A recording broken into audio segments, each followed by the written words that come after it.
what did I take away from those great musicians I played with? Is that the question you're asking me? I took what I needed. What I didn't needed from them, I didn't take.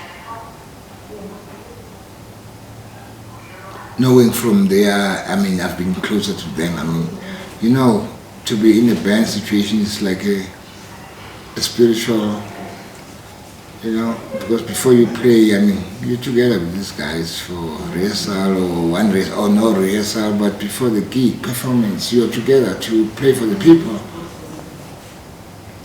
So there's some things that I took from them. There are those that I did.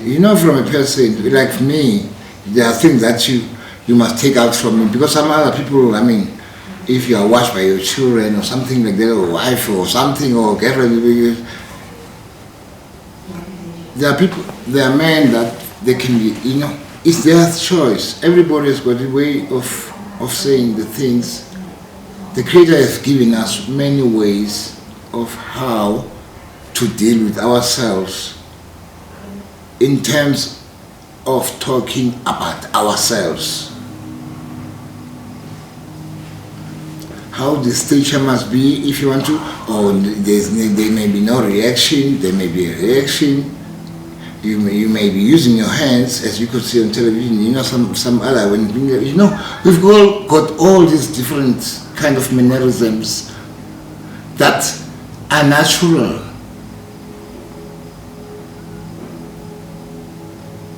All the mannerisms that are natural, we'll be interviewed like this, and you'll be putting you like this, all the way you say. Sometimes you are told by your kids, please Dad, behave when you get there. Now when you behave, it's no longer you now, it's not habits, right? So habits, right, it's going to be like this. I want to say what I want, whether my kids are there, whether people know me, because it frees me. Same as the music I do, that is under the leadership of the Creator and the ancestors. If you ask my band tomorrow, okay, I'll give you a task, ask anyone who played with me, perhaps drawn a program. They say he calls it a waiting list. I draw it upside down, just all the songs that we've rehearsed. We don't know when we get there how we're going to view the audience. Because I've done too much of program number 1 to 10. Yabona masifika la sawuchisa ke manje masifika la. Yabona masifika la so dlala ngomthendo ngabantu kasifika la. Yabona I've gone past that stage. Yeah, it just fell in my why did it fall in my book? I don't know what's happening. He's a man who I rehearsed with the other day, with all the music. He never told me which first was. Peter Abdullah. I believe man the Vasalos began with me. And Mr. Abdullah looked at me.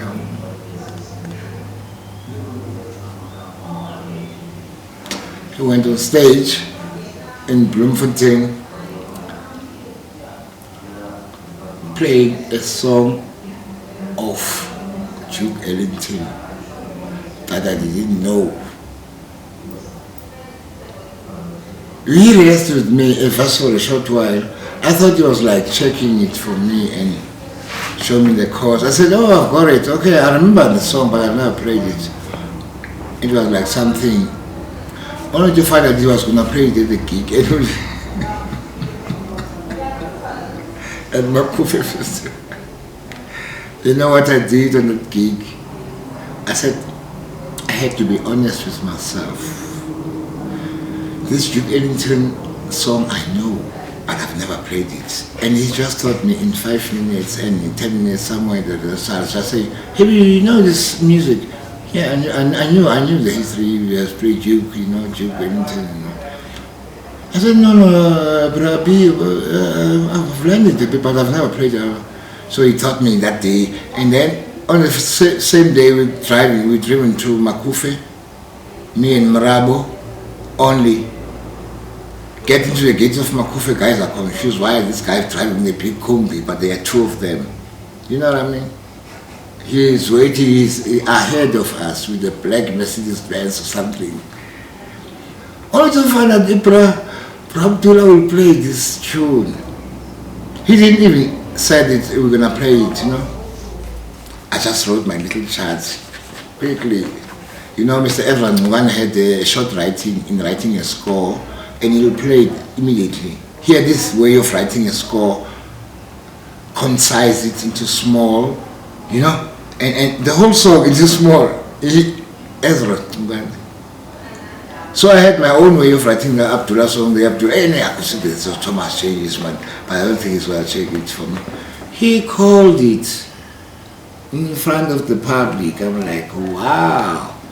I was checking the little score I was writing. It's right in the back room there where we were getting dressed. I left it there, I remember. Leaving it there, that paper, you know, you write yourself a chart. I left it there. And Mr. Abdullah is calling this song, hey, baby, remember the joke? I'm like, yeah. That score, I kept it in my bass bag, and I left it there because I don't normally read, you know. But it was a chart. I thought something told me to bring it to the gig, but now bringing it to the gig, and then I forget it in the dressing room. It was something else. And you know what I did? I just hold my bass. I held it like this, kept quiet. He played like, because Abdullah plays solos. I'm hip. He can play a song solo. I don't have to disturb him. If you don't know a song, don't disturb him. He appreciated me being quiet after a guess. Just held my bass like this. Damn, that shit is good. He played it for 5 minutes and it was sweet. It was like a certain stand to go to, like a solo piece. But he rehearsed it to me for a short space of time. And he didn't tell me that he was going to play the tune. So since then I was like, wow, awake. So these are the things I'm taking, you know, those things that I want from different people. Those are the kind of things I take. Who used to wind you like this? Who used to do this? Who? Winding like this? Yes. When it came to your improvisations, was it Becky or Winston? Who used to, especially winding fair a lot? I think it's Winston. Oh, it's either Becky. No, I think it's Becky. But Winston used to know. He used to. You know when you have to go to a bridge. He used to say it loud with this like, yeah. He used to shout it a bit loud. Because Peggy never used to like to conduct much. He would be conducting in the studio, but when the gig starts, you know how he will conduct you when the gig is on? Begin select. If you feel that you are getting lost, he'll conduct you with the playing bass line on his left-hand piano. See, it's his song, he knows it.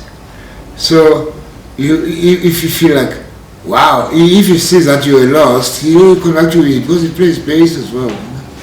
And then you'll know, unless I'll save on one side. Remember?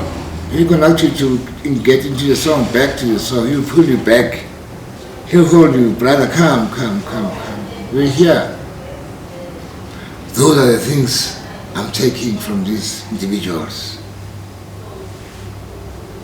You know what I mean? And many of them, they've been so good, so great. I've been learning. I'll spend money rather going to watch the elders in any club that they were playing in. Go to Hout Bay, Camps Bay, Cox Bay, wherever, where there was jazz. I'll go there. don't even know how to come back. Some are lucky getting a lift from one of them, you know, all the time. That's how you learn music, actually. It's a great institution, I must say.